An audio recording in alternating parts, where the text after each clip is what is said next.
দারুণ জ্বালা। এই কোটেশন মার্কা কথাগুলো আমার নয়। হ্যাঁ, কাহিনীর নামটা থেকে ঠিকই অনুমান করেছেন, কথাগুলো রহস্যময় মেজকর্তা। নামধাম বাদে যার ওই সম্বোধনটুকুই শুধু পেয়েছি, লাল শালুতে মোড়া পুঁটলির সেই ছেঁড়া খোঁড়া খেরো খাতা থেকে। কলকাতা শহরের সবচেয়ে লম্বা বাস রুটে ভিআইপি রোড ধরে দমদমের দিকে যাওয়ার সময় বেওয়ারিশ অবস্থায় যেটা পাওয়া গিয়েছিল বাসের একটা লম্বা সিটের ওপর, আর ওপর সামান্য একটু নেড়ে চেড়ে যার দু একটা লেখা চোখে পড়ায়, কৌতূহলী হয়ে সেই পুঁটলিটা নামধাম কিছু পেলে যথাস্থানে ফেরত দেব এই প্রতিশ্রুতি দিয়ে বিনা আপত্তিতে নিজের দখলে নিতে পেরেছিলাম। খেরো খাতার পুঁটলিটা বাড়িতে এনে অনেক ঘাঁটাঘাঁটি করেও ওই মেজকর্তা নামটি ছাড়া কোনো পরিচয় কি ঠিকানার হদিশ না পেলেও মেজকর্তার মতিগতি আর নেশা সম্বন্ধে যা সব বৃত্তান্ত পেয়েছি তা খেরো খাতার ছেঁড়া পাতাগুলো ঘেঁটে পড়বার চেষ্টা করবার আগে কল্পনাও করতে পারিনি। অকপটে স্বীকার করছি, অনেক রকম মানুষের অনেক রকম নেশা পেশা বাতিকের কথাই তো শোনা যায়, কিন্তু মেজকর্তার যা খেয়ালের নেশা তা একেবারে সৃষ্টি ছাড়া। মেজকর্তার একমাত্র নেশা শিকার, আর সে শিকার জল স্থলের কোনো জন্তু জানোয়ার নয়। আমাদের পঞ্চেন্দ্রিয়ের জগতে কচিত কদাচিৎ যাদের ক্ষণিকের আভাস মেলে, বুদ্ধি ও ব্যাখ্যার বাইরের সেই অশরীরী ভূত প্রেতরাই তার মৃগয়ার লক্ষ্য। তার এ মৃগয়া নেহাত এলো পাথারি যেখানে সেখানে হানা দেওয়া নয়, রীতিমতো খোঁজ খবর নেওয়া, তোড় জোড় করা অভিযান। বেশ কয়েকজন মাইনে করা চর তার জন্য সারা দেশে তার ওই অদ্ভুত শিকারের সন্ধানে ঘুরে বেড়ায়। তারপর কোথাও কিছু হদিশ পেলে সেখানে ভালো করে খোঁজ খবর নিয়ে পাকা খবর তাকে জানায়। মেজকর্তাকে এসব শিকারের সন্ধান দেওয়ার ঝক্কি বড় কম নয়। পাকা খাঁটি খবর হলে যেমন দরাজ হাতের বকশিস, বাজে কাঁচা খবর হলে তেমনি কড়া বকুনি তাড়ুনি তো বটেই, ঠিক সুখের না হোক এমন মজার চাকরিটাও টলে যেতে পারে। মেজকর্তার ছেঁড়া খোঁড়া খেরো খাতার ঢাউস পাত্তারি ঘাঁটতে ঘাঁটতে এখনো পর্যন্ত এই সত্যটা জেনেছি যে তার সবচেয়ে পাকা হুঁশিয়ার চর হলো নসুরাম দাস। নসুরাম যা খবর আনে তার 16 আনা না হোক 12 আনা অন্তত একেবারে ভুয়ো গুজব বলে প্রমাণ হয় না। নসুরামের এবারের খবরও ভুয়ো গুজব ছিল না। খবরাখবর নসুরাম যা দিয়েছিল তা সবই ঠিক ঠিক মিলে গিয়েছিল, কিন্তু অমন একটা পাকা পোক্ত সাচ্চা শিকার শেষ পর্যন্ত যে অমন জ্বালা হয়ে দাঁড়াবে মেজকর্তা কি তা ভাবতে পেরেছিলেন? মেজকর্তা লিখছেন, জায়গাটা দেখে খুশি হয়ে উঠলাম। নসুরাম দাস খুব একটা বাজে খবর দেয়নি, সে বড় একটা দেয়ও না। তার কথা মতোই বড় গাঙে কুমিরখালির ঘাটে নৌকো লাগিয়ে নৌকো ছেড়ে খালের ধারের বড় পালেদের আড়ত থেকে মুনিশদের কাউকে নিয়ে হাঁটা পথে ল্যাংড়া সাহেবের কুঠি খুঁজতে যাওয়ার পরামর্শ অনুযায়ী চলবো ভেবেছিলাম। তার এই পরামর্শটা শেষ পর্যন্ত কিন্তু আমি শুনিনি। ল্যাংড়া সাহেবের কুঠি খুঁজতে কাউকে সঙ্গে নিতে চাওয়ার মানে নিজের মতলবটা প্রায় ঢাক পিটিয়ে জানানো। আড়তের কাউকে না নিয়ে যা করেছি, নসুরাম তা করতে পই পই করে বারণ করেছিল। সে বলেছিল, আর যা করেন মজা খালের মুখ থেকে কোনো ডোঙা কি শালতিতে উঠবেন না, মিনি মাগনা নিয়ে যেতে চাইলেও না। এমনিতে সেখানে শালতি কি ডোঙা বড় একটা থাকে না, ওই বহু দূরের বাদা কি বিলের তল্লাট থেকে গোলপাতা কি গরান কাঠের বোঝা মাঝে মাঝে বয়ে আনার দরকারে ছাড়া ওইসব ডোঙা শালতি নিয়ে তারা এখানে আসেই বা কখন? তেমনভাবে এসে পড়ে খালের মুখে বাঁধা থাকলে তারা যা সব লোভ দেখায় তার টান এড়িয়ে যাওয়া কিন্তু সহজ নয়। হাঁটা পথে অন্তত ১.৫ বেলা লাগে যেখানে পৌঁছতে, তারা ১.৫ ঘন্টায় সেই ল্যাংড়া সাহেবের কুঠি বাড়িতে পৌঁছে দেবে বলে হলফ করে কথা দেয়। আর শুধু কি তাই, ল্যাংড়া সাহেবের কুঠি বাড়িতে নিয়ে যাওয়ার পথে তারা আরও অন্তত ১০টা আজব কিছু দেখাবার ভরসা দেয়। আর সেই সঙ্গে প্রত্যেকেই জানায় যে ল্যাংড়া সাহেবের চোখের ধনের পাতাল কুঠুরির হদিশ সেই কিছুটা অন্তত দিতে পারে। নসুরাম এদের সম্বন্ধে বিশেষ করে সাবধান করে দিয়ে বলেছিল যে কখনো যেন ওদের বিশ্বাস না করি। ওরা প্রত্যেকেই এক একটি খুনে ডাকাত। জলা বাদা আর জঙ্গলের অকুল সব পাথারের মুল্লুকে তারা কোথায় কে থাকে কেউ জানে না। কখনো কখনো নতুন শিকারের খোঁজে এদিকে আসে। এদের গায়ে নাকি সেই ৩০০-৩৫০ বছর আগেকার মগ আর ফিরিঙ্গি হারমাদদের রক্ত আছে। এরা তাই এ তল্লাটের মানুষ খেকো বাঘ কুমিরের চেয়েও হিংস্র আর শয়তান। নসুরামের এত কড়া হুঁশিয়ারি সত্ত্বেও মজা খালের মুখে ডোঙা কি শালতির খোঁজেই আমি গেছিলাম কুমিরখালির ঘাটে বজরা থেকে নেমে। গিয়েছিলাম নসুরামের কথাগুলো হেসে উড়িয়ে দেবার মতো ভেবে, একেবারে অবিশ্বাস করে নয়। নসুরামের কথাগুলো পুরোপুরি আজগুবি কল্পনা নয়, তার মধ্যে সত্যের কিছু ছিটে ফোঁটা অবশ্যই ছিল, কিন্তু সেইটুকুর জন্য বরাত জোরে সত্যিই সেই হারমাদদের সুদূর কোনো নাতির নাতি তস্য নাতির দেখা পেয়ে যাওয়ার আশাটা একেবারে উড়িয়ে দিতে পারিনি। মজা খালের মুখে কোনো শালতি কি ডোঙার দেখা কিন্তু পেলাম না।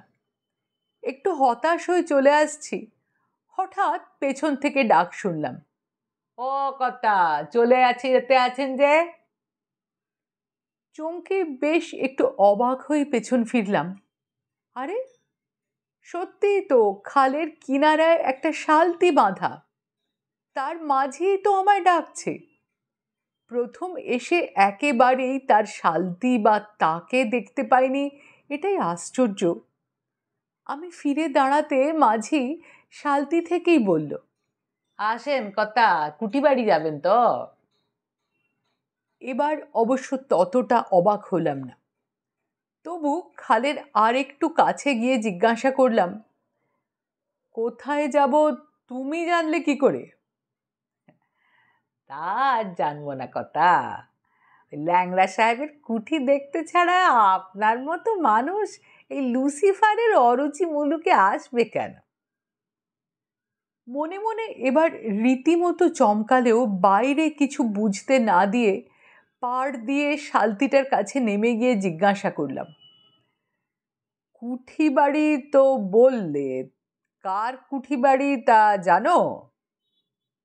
তা জানি না কথা, মাঝি হেসে বলল, এখানে ল্যাংড়া সাহেবের কুঠি বাড়ি ছাড়া আর কোনো কুঠি বাড়ি আছে নাকি? থাকলেও তা দেখতে আসছে কে? একটু থেমে লগি ঠেলে শালতিটা একেবারে পাড়ের গায়ে লাগিয়ে মাঝি আবার বললে, আসেন কথা, ওঠেন আমার পিনিসে। একটু সাবধানে শালতির মধ্যে পা বাড়িয়ে উঠতে উঠতে ঠাট্টার সুরেই বললাম, এ তোমার পিনিস বুঝি? আমি তো ভেবেছিলাম আরো বড় কিছু। লগির ঠেলায় শালতিটা আশ্চর্য নৈপুণ্যে একেবারে স্থির রেখে মাঝি বলল, তা মানু আরে বলতে পারেন কর্তা, দরকার হলে কি না করতে পারি আমার এই শালতি। মানুয়ার? মানে তো ম্যান অফ ওয়ার, মানে যুদ্ধজাহাজ।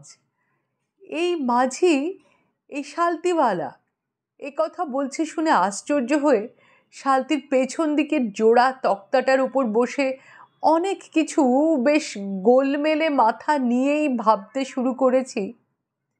কিন্তু সে ভাবনাগুলো মনেই চেপে রেখে মুখে জিজ্ঞাসা করলাম, তুমি ল্যাংড়া সাহেবের কুঠি বাড়িতে তো নিয়ে যাবে বলছো, সেই কুঠি বাড়ি কোথায় তুমি জানো তো ঠিক?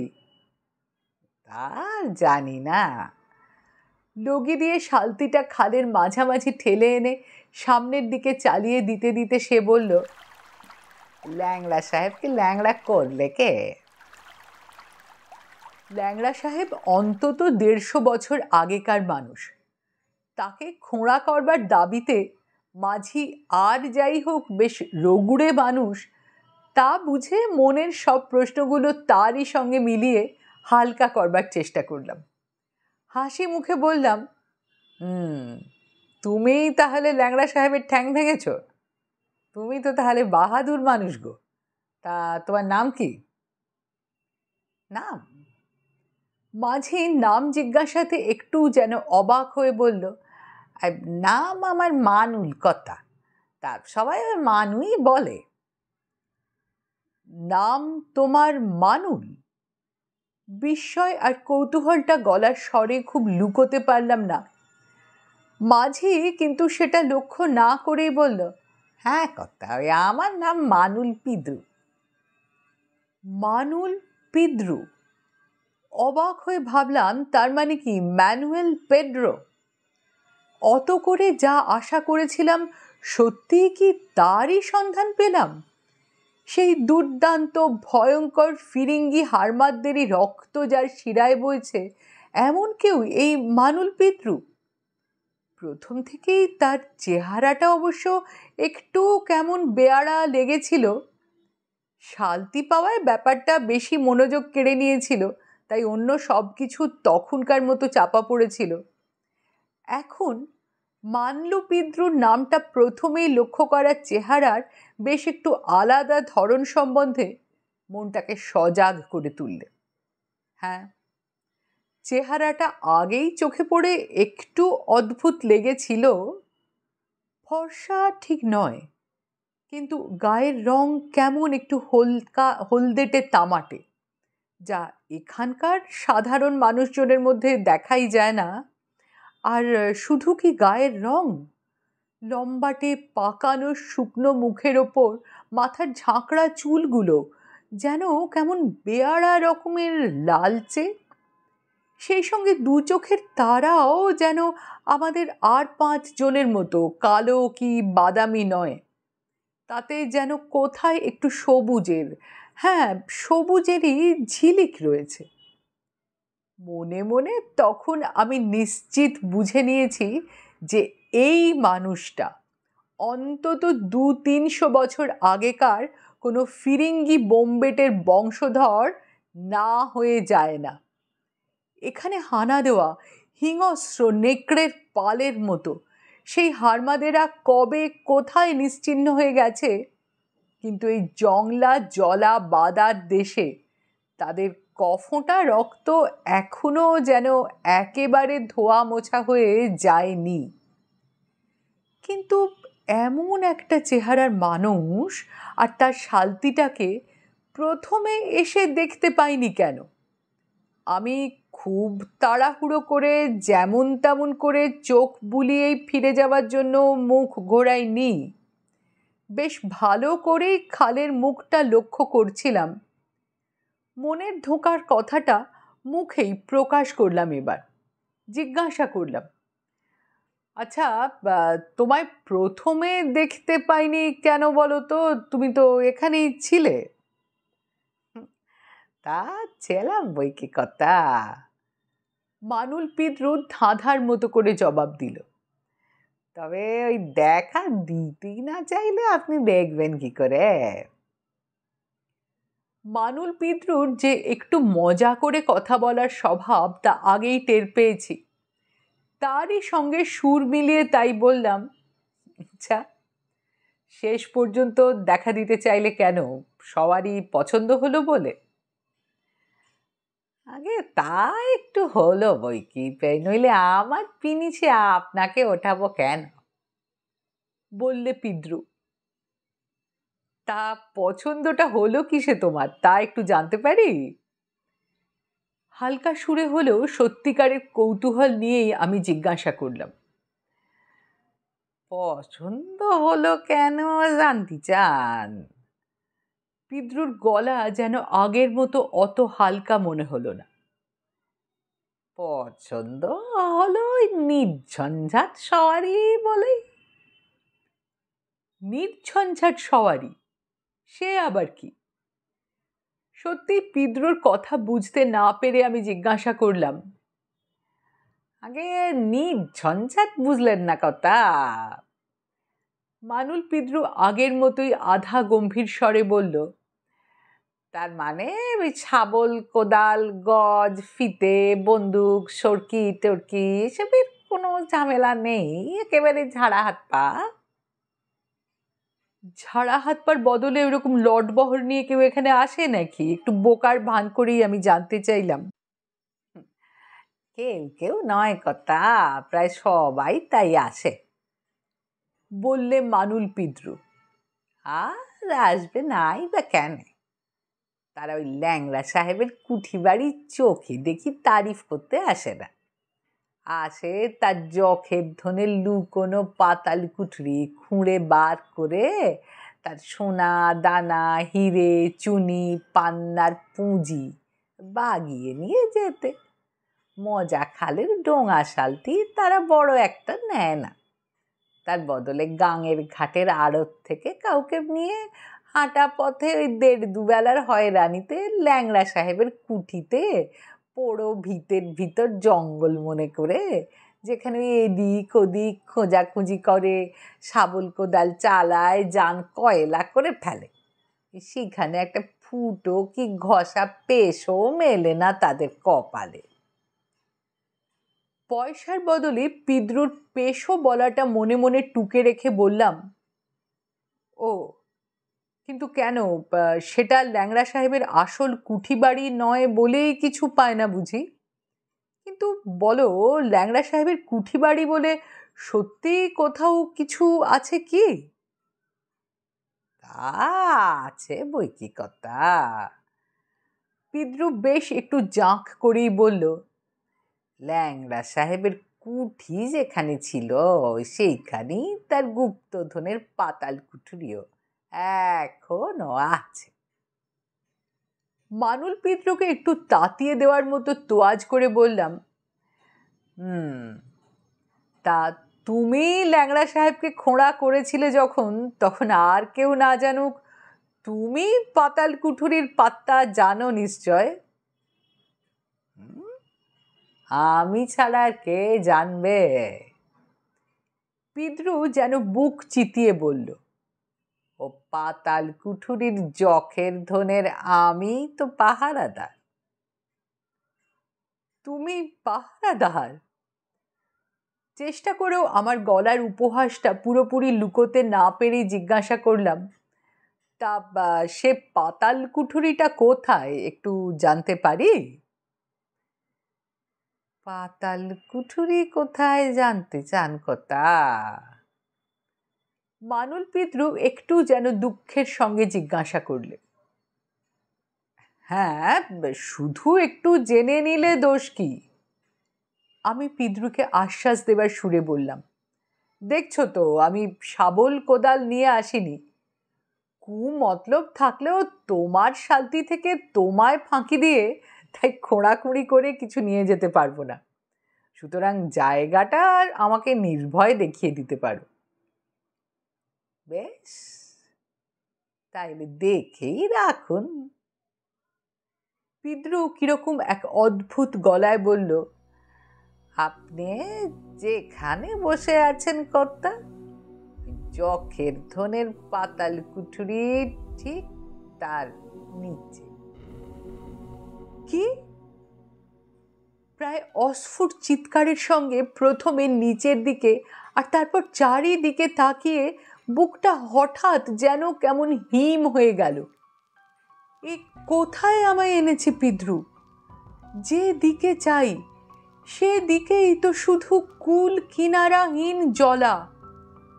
সে জলার চেহারা আরো ভয়ঙ্কর করে তোলবার জন্যেই যেন এখানে সেখানে গড়ান কেওড়া কষারের মতো সব জলা জংলা গাছের বিরাট সব ঝোপের জটলা উঠেছে। এই কোন জায়গা?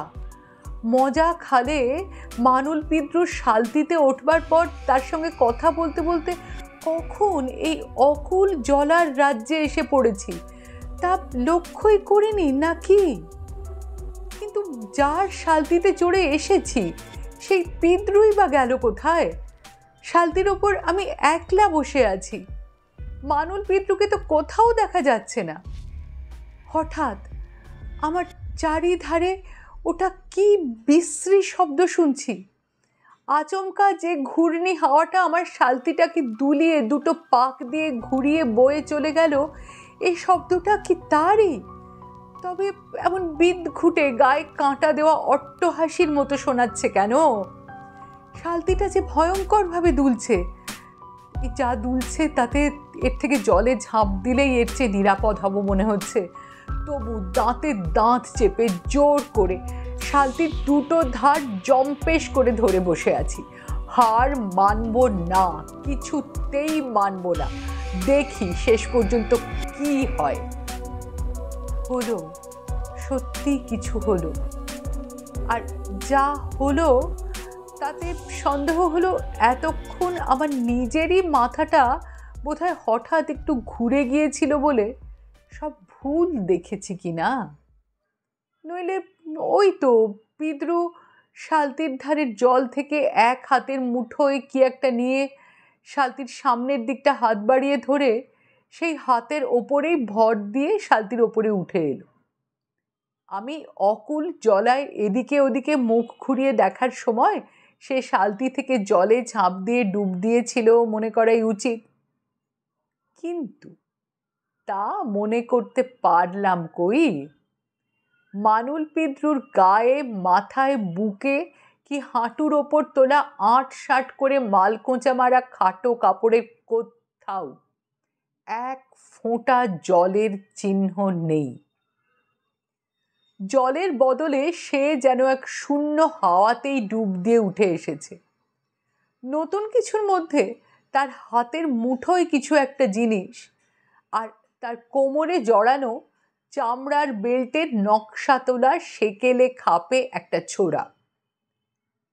যা বুঝবার তা বুঝে বুকের ভেতরটা একবার যে কেঁপে ওঠেনি তা বলবো না।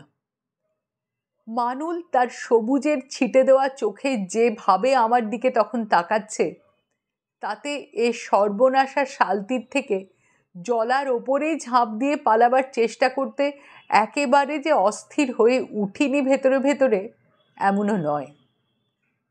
কিন্তু শেষ পর্যন্ত নিজেকে কোনো রকমে সামলে মুখে একটা কৌতুকের হাসি ফোটাবার চেষ্টা করে বললাম, এক ডুবেই যেন কিছু তুলে এনেছো মনে হচ্ছে। হ্যাঁ, খুব জবর কিছুই এনেছি কর্তা। একটু যেন বেশি গম্ভীর স্বরে বলল পিদ্রু। বাঁ হাতটা তার মুঠো করাই ছিল, সে মুঠো তেমনই বন্ধ রেখে হঠাৎ ডান হাতে কোমরবন্ধের খাপ থেকে সেখানকার ছোরাটা সে বার করে আনলো। শিউরে ওঠা ভয় চমকানো দৃষ্টির জন্যেই বোধহয় আমার মনে হলো ছোড়ার ঝকঝকে ইস্পাতের পাতটা ঠিক যেন হিংস্র জীবন্ত কিছুর মতো লক লক করে উঠল। এ বড় বেয়াড়া চাক্কু কর্তা, কত জানের খবর নিয়েছে তার হিসেব নেই। একবার ধরলি হাত কেমন যেন নিষ্পিস করে চালাবার জন্য। একবার ধরে দেখবেন নাকি কর্তা? মানুল পিদ্রু খোলা ছোরাটা আমার দিকে ছুঁড়তে যাচ্ছিল। আমি আপত্তি জানিয়ে বললাম, না না না, হাত নিষ্পিস করাবার লোভ আমার নেই, ওর ছোরা তোমার কাছেই থাক। তাহলে এই এস কুদোটাই দেখুন। বলে পিদ্রু বাঁ হাতের মুঠো থেকে যা আমার দিকে ছুঁড়ে দিল, কোনো রকমে সেটা লুফে নিতে পারলাম। লুফে নেবার পর হাত খুলে দেখি সেটা একটা সোনার মোহর, কিন্তু বাদশাহী মোহর নয়, সেটার ওপর ভিনদেশি অক্ষরের ছাপ। সেই জন্যেই পিদ্রু বোধহয় এটাকে এসকুদো বলেছে। তার মানে এটা ফিরিঙ্গি হারমাদদের নিজেদের দেশ, পর্তুগাল কি ইস্পানিয়ার মোহরই নিশ্চয়। মোহরটা সম্বন্ধে অনেক কৌতূহল থাকলেও সেটা ফেরত দেবার জন্য হাত বাড়িয়ে শুধু বললাম, এটা তো বিদেশি মোহর দেখছি। হ্যাঁ কর্তা, 7 সমুদ্র পারের মোহর। বলে পিদ্রু যেন অবাক হয়ে বলল, আহা, ওটা ফেরত দিচ্ছেন কর্তা, ওটা আপনি রাখেন। না, একটু হেসেই বললাম, কে জানে কত পাপের রক্ত লাগাই মোহরে, এতে আমার লোভ নেই কোনো। লোভ নেই? পিদ্রু অদ্ভুতভাবে আমার দিকে খানিক চেয়ে থেকে বলল, তাইলে ফেলে দিন ওটাকে ওই জলায়। না, তোমার জিনিস ফেলতে হলে তুমিই ফেলো। বলে মোহরটা তার দিকে ছুঁড়ে দিলাম। পিদ্রু কিন্তু সেটা ধরবার চেষ্টাও করলো না এবার। মোহরটা যেন তার গায়ের ভেতর দিয়েই জলার মধ্যে গিয়ে পড়ল। পিদ্রু একটু যেন অবিশ্বাসের সুরে শুধু বললে, সত্যি তালি মোহরটা নিলেন না কথা? একটু থেমে লোভ দেখাবার চেষ্টা করে আবার বলল, ওই একটার বদলি 1 ঘড়া মোহর হলে নেবেন কি? এসকুদো মোহরটা মানলু পিদুর ঠিক যেন গায়ের ভেতর দিয়ে জলে গিয়ে পড়বার পর থেকে একটু না শিউরে উঠে পারিনি। সেই তখনকার অস্বস্তির অনেকটাই এতক্ষণে কাটিয়ে উঠে বেশ একটু জোর গলাতেই বললাম, অমন 1-2 ঘড়া কেন, 10-20 জোড়া সিন্দুক বোঝাই পেলেও তা আমি নিতে চাই না। শুধু একটা কথা তোমার কাছ থেকে জানতে পারলে আমি খুশি হব। কি কথা কথা? পিদ্রু কেমন সন্দিগ্ধ চোখে আমার দিকে তাকালো। বললাম, কথাটা এই গুপ্তধন সম্বন্ধেই। এসব তো সেই ল্যাংড়া সাহেবের গুপ্তধন, কিন্তু গুপ্তধনের পাতাল কুঠুরি সে এমন অথই জলের মধ্যে বানাতে গেল কেন? ল্যাংড়া সাহেব এমন অথই জলায় তার পাতাল কুঠুরি বানায়নি গো কথা। সে শক্ত শুকনো ডাঙা জমিতেই তার কিল্লাকুঠি আর পাতাল কুঠুরি তৈরি করেছিল। কিন্তু তারপর এলো সেই দারুণ সব লণ্ডভণ্ড করা তুফান, আর খ্যাপা সাগরের সেই মেঘ ছোঁয়া পেল্লায় ঢেউ, যা সব কিছু ভাসিয়ে মুল্লুকটাকেই দিল জলের তলায় চুবিয়ে। হ্যাঁ, তার মানে? বেশ একটু উত্তেজিতই হয়ে উঠলাম। 40-এর সেই ঘূর্ণি তুফান আর সমুদ্রের সেই রাক্ষসে পাহাড় প্রমাণ ঢেউয়ের। কিন্তু মানুল পিদ্রু আমার কথার মাঝখানেই আমায় থামিয়ে দিয়ে বলল, 40-এর কথা কি বলছেন কথা? হ্যাঁ, 40 মানে, আমি বোঝাবার চেষ্টা করলাম, সেই 1240 সাহেবদের 1833 সালের ভয়ঙ্কর ঝড় আর সমুদ্রের রাক্ষসে বানের কথা বলছি। এই জলা জঙ্গল গ্রাম গঞ্জ যা ভাসিয়ে ডুবিয়ে দিয়েছিল। তা দিয়েছিল বটে, কিন্তু তাতে কি? মানুল পিদ্রু একটু যেন মেজাজ দেখিয়ে বললে, ওই সব আপনাদের নতুন সাহেবী হিসেবও ভুলে যান কর্তা। যে সালের কথা আপনি বলছেন তা কতকাল আগে কতবার এইসব তল্লাটে এমন সর্বনাশা তুফান সব ওলট পালট করে গেছে, তার খবর কজন জানে? শোনেন কর্তা, আপনার ওই নতুন সাহেবি হিসেবে 33 সালে অন্তত 200 বছর আগের কথা আমি বলছি। যাদের আপনারা ফিরিঙ্গি হারমাত বলেন, তাদের 2 সর্দার একসাথে মিলে অঞ্চলের ছোট বড় অনেক রাজত্ব লুটে পুটে ছাড়খাড় করে এইখানেই এক কিল্লাকুঠি বানিয়েছিল। সেই কিল্লাকুঠি ছিল তাদের হানা দিতে বার হবার আর লুটতরাজের সম্পত্তি এনে জড়ো করবার মূল ঘাঁটি। এই 2 সর্দারের একজন ছিল আমার বাবা আন্টুনি পিদ্রু, আর অন্যজন সাঞ্চো গোমাই। লুট করা ধন দৌলতের পুঁজি যখন অনেক জমে উঠেছে, তখন এই দেশের রেওয়াজ মাফিক এক মতলব আমার বাবার মাথায় আসে। মতলবটা হলো কোথাও গুপ্তধনের একটা লুকোনো পাতাল কুঠুরি তৈরি করে সমস্ত ধন দৌলত সেইখানে লুকিয়ে রাখা। বন্ধু সাঞ্চো গোমাইকে সে অনেক বুঝিয়ে সুঝিয়ে মতলবে রাজি করায়। মনে মনে সাঞ্চো গোমাই তখন কি ভয়ঙ্কর শয়তানি মতলব যে এঁটেছে, তা তার এতদিনের দোসর হয়েও আন্টুনি পিদ্রু একটু আঁচ করতে পারেনি। সাঞ্চো গোমাইয়ের নিজের কোনো ছানাপোনা ছিল না, কিন্তু আন্টুনি পিদ্রু ছিল একটি। সে আর আন্টুনি মারা যাবার পরও গুপ্তধন যাতে নিপাত্তা না হয়ে যায়, তাই ওই গুপ্ত কুঠুরিটা দেখিয়ে আনার জন্য সে আখেরে আসল ওয়ারিশ হিসেবে আন্টুনি পিদ্রুর ছেলেকেও সঙ্গে নিয়ে যাবার কথা বলল। কোনো রকম সন্দেহ না করে আন্টুনি পিদ্রু তাতে রাজি হয়। তারপর সাঞ্চো গোমাই অতি সহজেই তার মতলব হাসিলের ব্যবস্থা করে। গুপ্তধনের ওই পাতাল কুঠুরি পর্যন্ত গিয়ে সে আচমকা ছোড়া চালিয়ে তার দোসর আন্টুনিকে খতম করে। তারপর গুপ্তধনকে যখের ধন করে তোলবার জন্য তা আগলাতে আন্টুনি পিদ্রুর ছেলেটাকে জোর করে ধরে পাতাল কুঠুরির গহ্বরে ঠেলে নামিয়ে দিয়ে ওপর থেকে গহ্বরের মুখটা ভারী পাথর চাপা দিয়ে এঁটে দেয়। আন্টুনির ছেলেটা বাপকে খুন হতে দেখে অনেক চেষ্টা করেছিল সাঞ্চো গোমাইয়ের কবল থেকে ছাড়া পাবার, কিন্তু 8-10 বছরের একরত্তি একটা ছেলে গোমাইয়ের মতো শয়তান দৈত্যর সাথে পারবে কেন?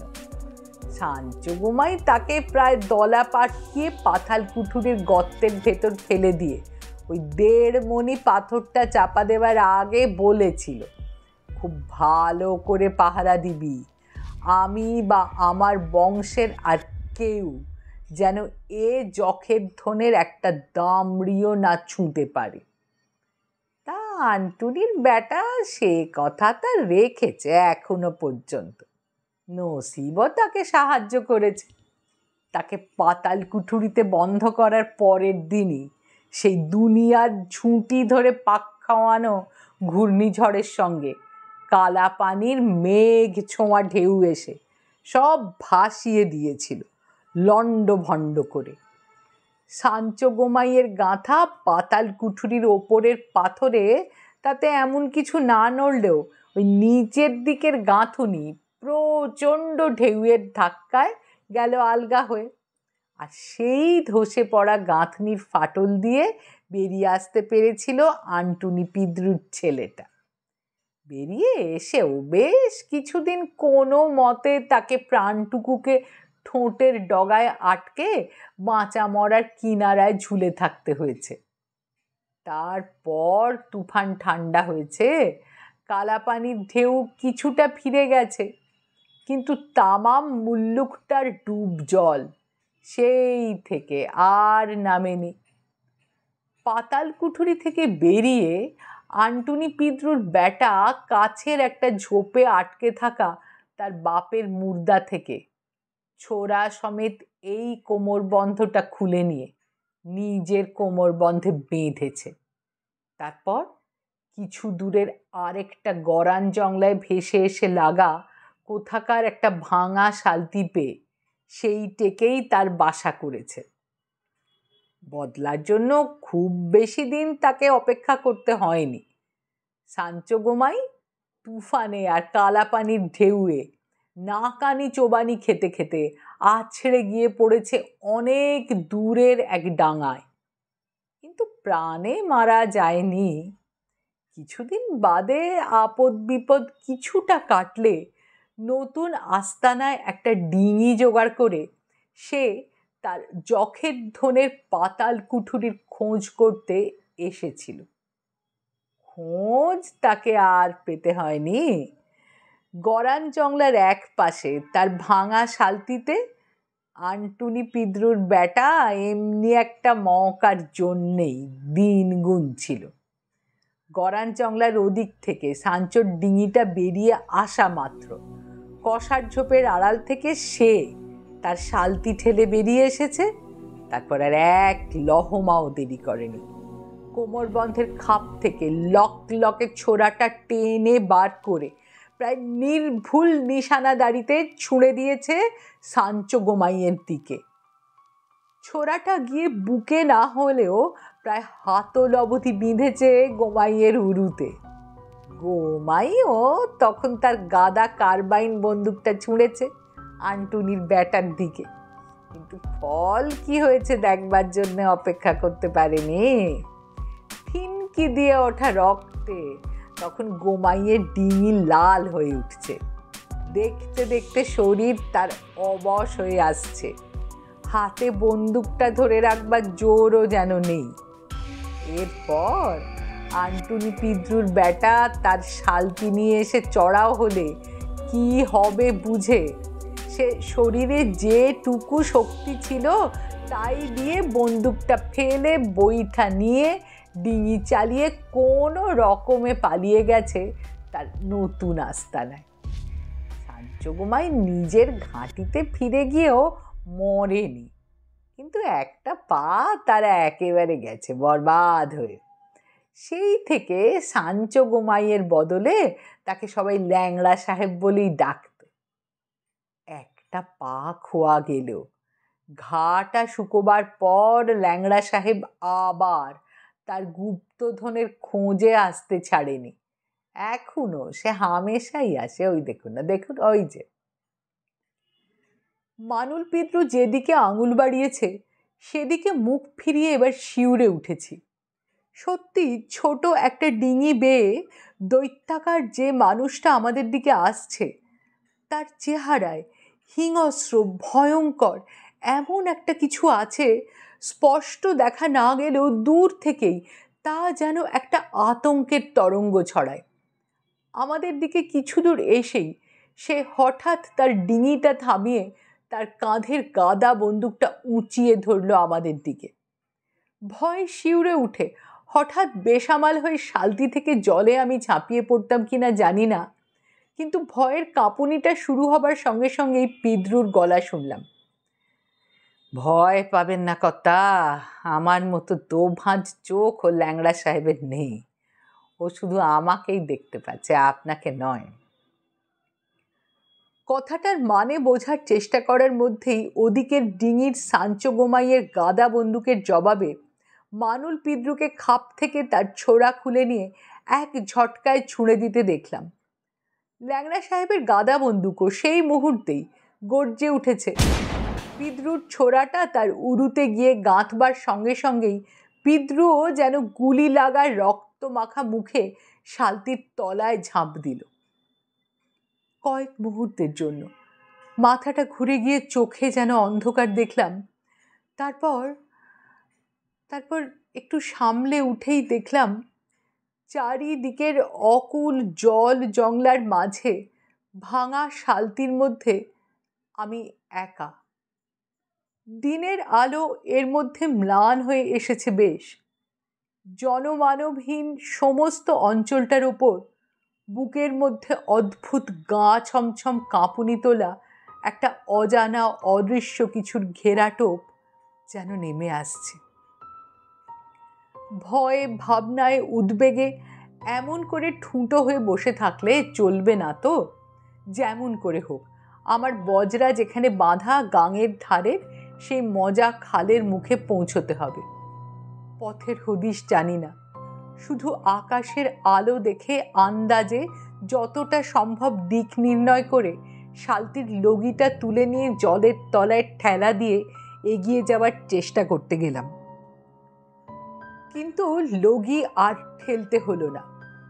চমকে উঠে দেখলাম আমি আর শালতিতে একা নই।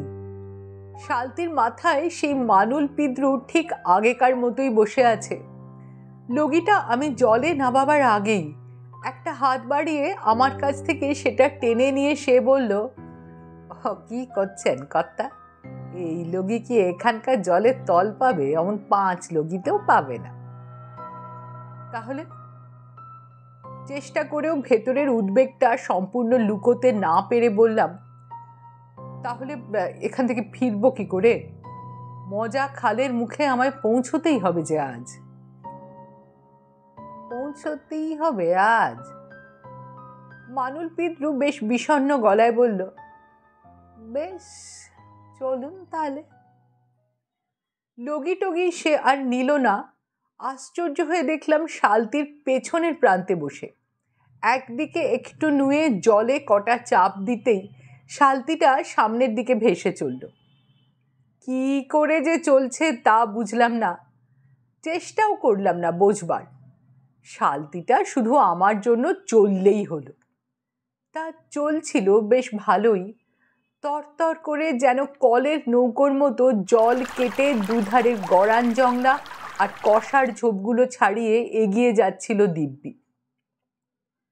কিন্তু কিছুক্ষণ সামনে এগিয়ে গিয়েই হঠাৎ শালতিটা যেন লাগামের টানে গেল থেমে।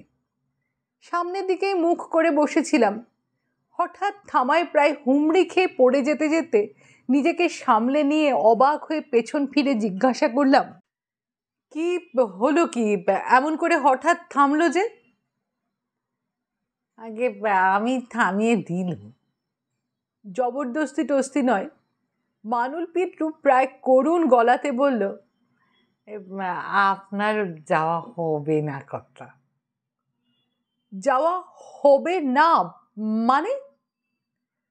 ভয়ে উদ্বেগ রাগ সবটা মিলিয়ে কথাটা আমি বললাম। কি বলছো কি তুমি? আগে আমার কথাটা একটু শুনুন কর্তা। মানুল পিদ্রুর গলায় রাগের জবাবে রাগ নয়, তার বদলে করুণ মিনতির সুর। সত্যিকার বিষণ্ণ গলায় করুণ আবেদন জানিয়ে সে বললে যে, কি দরকার কর্তা আপনার ফিরে যাবার? কোথায় বা আপনি যাবেন এমন মুলুক ছেড়ে? আপনাকে সত্যি কথাটা বলছি, শোনেন কর্তা। ঢের ঢের সওয়ারি আমার এ শালতিতে এসেছে। ল্যাংড়া সাহেবের আসল যখের নমুনা তাদের সবাইকে তুলে এনে দেখিয়েছি।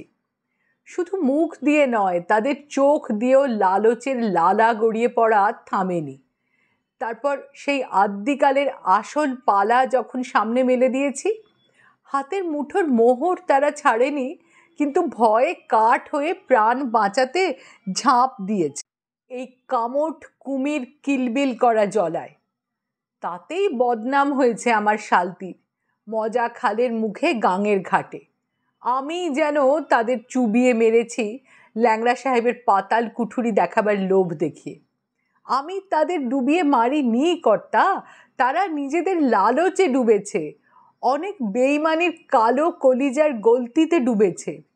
এদের সকলের থেকে আপনি আলাদা কর্তা। কোথায় আপনি ফিরে যেতে চান? কোন দুঃখে? এই আনজান জলার মুলুকে আপনাকে শাহানশা বাদশা করে রাখবো কর্তা?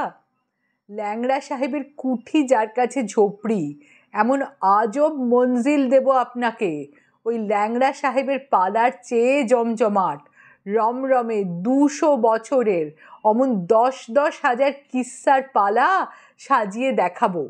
না কর্তা, আপনার ফিরে যাওয়া আর হবে না। আপনার মতো মানুষ পেয়ে আর আমি ছাড়ি? মানুল পিদ্রুর এই কথাগুলো শুনতে শুনতে আমি তখন আমার ভক্ত এই ভূতের হাত থেকে কি করে নিষ্কৃতি পাবো ভাবতে ভাবতে চোখে অন্ধকার দেখছি। ভূতেরা কি মনের ভেতরটা দেখতে পায়? তা পারলে আজ অবশ্য দফা রফা, তবু হয়তো মনের কথা জানবার ক্ষমতা তাদের নেই, এই আশায় ভেতরের কাঁপুনিটা যথাসম্ভব লুকিয়ে খুশি হয়ে ওঠা মুখে উৎসাহের সঙ্গে বললাম, হ্যাঁ ঠিক বলেছ তুমি, আমার ফিরে যাবার কোনোই মানে হয় না, ফিরে যেতে চাইও না আমি। এক লহমার জন্যে একটু যেন থমকে থেমে ভুরু কুঁচকে মুখটা বেজার করে বললাম, কিন্তু ওই একটা ঝামেলার জন্যেই শুধু। ঝামেলা কথা? কি ঝামেলা? মানুল পিদ্রু আমার কথার মাঝেই ব্যস্ত হয়ে জিজ্ঞাসা করল। আমাকে অনেক কিছুই এর মধ্যে ভেবে নিতে হয়েছে। একটু চুপ করে থেকে গোলমেলে ব্যাপারটা যেন সোজা করে বোঝাবার জন্য আমি নতুন দিক থেকে কথাটার একটা খেই ধরলাম। আচ্ছা মানুল, ওই ল্যাংড়া সাহেব মানে সাঞ্চ গোমাই যাকে গুপ্তধনের জখ করতে চেয়েছিল, তুমি তো সেই আন্টুনি পিদ্রুর ছেলে? আগে হ্যাঁ কথা, একটু গর্বভরেই বলল মানুল পিদ্রু। তুমি নেহাত বাচ্চা ছিলে না তো তখন? দুনিয়ার সব হালচাল জানতে? একটু দরদ দেখিয়েই বললাম আমি। পিদ্রু প্রতিবাদ জানালো, না কথা, নেহাত বাচ্চা নয়, জখ হবার সময় তেমন লায়ক না হলেও ওই শয়তান সাঞ্চ গোমাইকে ছোড়া গেথে খোঁড়া করবার পর সেও যেমন ল্যাংড়া সাহেবে অনেকদিন টিকে ছিল, আমিও তেমনই তার বন্দুকের গুলিতে ঝাঁঝরা হলেও টেসে যায়নি তখন। আমি সায় দিয়ে বললাম, সাঞ্চ গোমাইকে খোঁড়া করবার দিন তুমি যে তার গুলিতে খতম হওনি তা তো তোমার এখনকার এই চেহারা দেখেই বুঝছি, কিন্তু বাচ্চাবেলায় খতম না হলেও দুনিয়ার কটা জ্বালার কথা জানবার বদনসিব তোমার হয়েছে গো। দায়রা, সোপর্দ, 420-এর মামলায় ফৌজদারি সমন জারির হুলিয়া, এসব কি পিছু নিয়েছে তোমার কখনো? কি কথা, কি কন? কি বলছি তা কি আমিই জানি, কিন্তু পিদ্রুর গলার আওয়াজ আর চোখের ঘোর দেখেই বুঝলাম হঠাৎ ভেবে পাওয়া প্যাঁচটা রীতিমতো খেটে গিয়ে পিদ্রুর ভুতুড়ে মাথাতেও ভালো রকম চরকি পাক লাগাতে পেরেছে।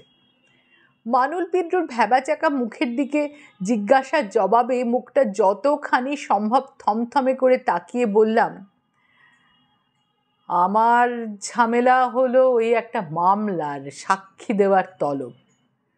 ঠিক দিনের দিন আদালতে হাজিরা না দিলে সমনজারিটা তো হুলিয়া হয়ে খুঁজে বেড়াবে। পিদ্রু একটু ভয় ভয় জিজ্ঞাসা করলো, তা কথা ওই হুলিয়া এখানে পর্যন্ত এসে খুঁজে পাবে? বলো কি গো, না পেলে কি নিস্তার আছে নাকি? সমনটা এখানকার কোনো গরানের জংলায় লটকে দিয়ে গেলেই হলো, সে সমন আর ঠেকাতে পারবে কেউ? তার চেয়ে ওই মামলার সাক্ষীর জবানবন্দিটা দিয়ে আসাই ভালো, বুঝলে? হ্যাঁ, কিন্তু কথা, সাক্ষী দিয়ে আপনি ঠিক ফিরে আসবেন কি? বাহ, আসবো না তো যাব কোথায়? আর না এলে তুমিই তো টেনে আনবে গিয়ে। না না কথা, মানুল পিদ্রু সভয়ে বলল, আপনাদের ওই মানুষ কিচকিচ করা সমন আর হুলিয়ার শহরে আমার যাবার ক্ষমতাই নাই। এইখানেই মজা খালের মুখে বড় গাঙের ঘাটের নৌকোর ধারে কাছে গেলেও আমার কেমন ফিকে হয়ে গিয়ে হাওয়ায় সামিল হবার অবস্থা হয়। তাই নাকি? আহ্লাদের ঢেউটা কোনো মতে গলা পর্যন্ত ওঠার আগেই বুকের মধ্যে চেপে রেখে বললাম, বেশ, তোমায় যেতে হবে না, আমি নিজেই আসবো। এখন আমার একটু জলদি গাঙের ঘাটে পৌঁছে দাও দেখি, ওই সমন আর হুলিয়ার ব্যাপারটা সেরে আসে। পিদ্রু তাই দিয়েছিল, আর এখন ও কলকাতা পর্যন্ত ধাওয়াও করেনি। তবে আমিও এখনও ডায়মন্ড হারবার, ক্যানিং কি বজবজ পর্যন্ত যাবার নামটুকু করি না। শুধু আন্টুনি পিদ্রুর বেটা, ল্যাংড়া সাহেব সাঞ্চো গোমাইয়ের দুশ্মন আর তার জখের ধনের পাহারাদার মানুল পিদ্রুর জন্য মাঝে মাঝে বেশ একটু দুঃখ হয়। মেজকর্তার লেখা এখানেই শেষ। তার খেরো খাতার পুঁটলি ঘেঁটে মানুল পিদ্রুর কথা আর কোথাও পাইনি, গল্পটাও এখানেই শেষ। মেজকর্তার খেরোর খাতার আগের যে গল্প আমরা এখানে পড়েছি তার লিঙ্ক নিচে ডেসক্রিপশন বক্সে দেওয়া আছে, ইচ্ছে হলে শুনে নিতে পারেন। শিগগিরই আসছি নতুন গল্প নিয়ে। ধন্যবাদ।